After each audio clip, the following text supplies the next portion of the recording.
जय श्री कृष्ण दोस्तों। आज की अपनी इस वीडियो में हम लड्डू गोपाल जी को घर में रखने के कुछ नियम के बारे में बातें करेंगे।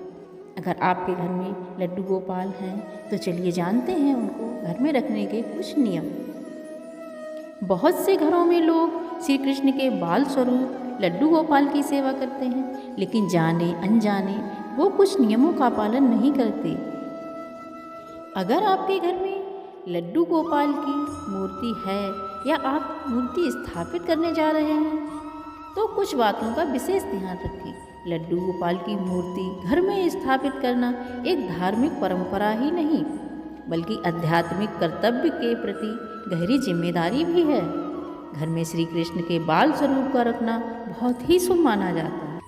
आपके घर में भी लड्डू गोपाल की मूर्ति है तो कुछ खास नियमों का पालन जरूर करना चाहिए।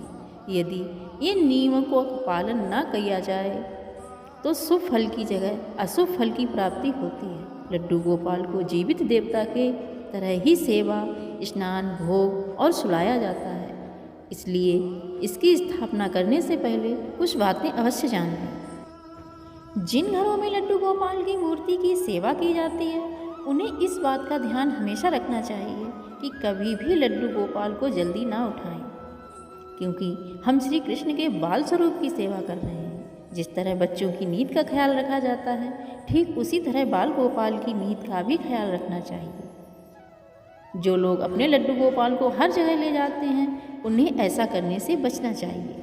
ज़्यादातर लोग लड्डू गोपाल हर जगह ले जाते हैं, फिर चाहे वो बाजार जा रहे हों या किसी पार्टी में, लेकिन यही उनकी सबसे बड़ी गलती होती है। लड्डू गोपाल को शोर शराबे वाली जगह पर ना ले जाएं, वरना वो रुष्ट हो जाते हैं। कभी भी रात में जब गोपाल जी को सुलाने जाएं तो उनके पास एक पात्र पानी का जरूर रखें। जिस तरह हमें प्यास लगती है ठीक उसी तरह कभी भी लड्डू गोपाल को भी प्यास लग सकती है। इसलिए ये बेहद ज़रूरी है कि लड्डू गोपाल को रात में सुलाने के बाद उनके पास पानी रख दें। काफ़ी सारे लोग रात के समय उनके पास पानी नहीं रखते।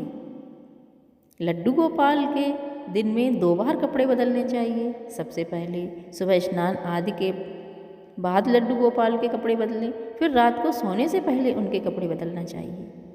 ऐसे में एक बात का ध्यान जरूर रखें कि लड्डू गोपाल के कपड़े मौसम के अनुसार बदलने चाहिए। ठंड में ठंड के कपड़े और गर्मी में गर्मी के कपड़े।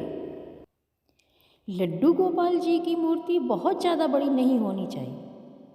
आप अपने अंगूठे के आकार की या फिर लगभग 3 इंच की मूर्ति घर में रख सकते हैं।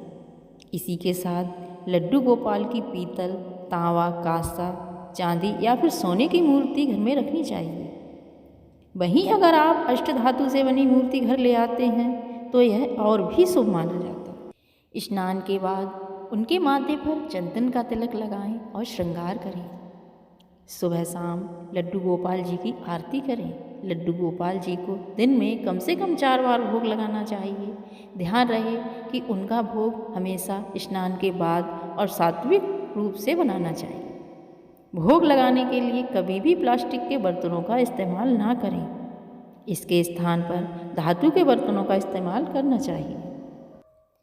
घर में हमेशा लड्डू गोपाल जी की एक ही मूर्ति होनी चाहिए। अगर आपके पास एक से अधिक मूर्ति हैं तो उनकी पूजा अलग अलग रूप में करनी चाहिए।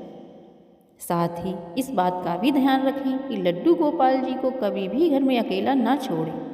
लड्डू गोपाल जी की पूजा के दौरान नकारात्मक विचार मन में ना लाएं और ना ही नकारात्मक बातें बोलें।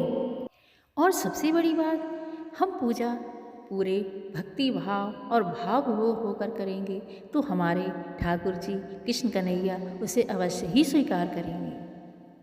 दोस्तों, ये थे कुछ नियम जो हम लड्डू गोपाल जी की पूजा में अपनाने चाहिए।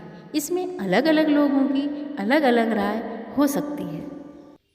हे ठाकुर जी महाराज, जो भी आपकी पूजा सच्चे मन और दिल से करे उसकी मनोकामनाएं आप अवश्य ही पूर्ण करना। दोस्तों, यह था हमारा आज का वीडियो। उम्मीद है आपको अवश्य ही पसंद आया होगा।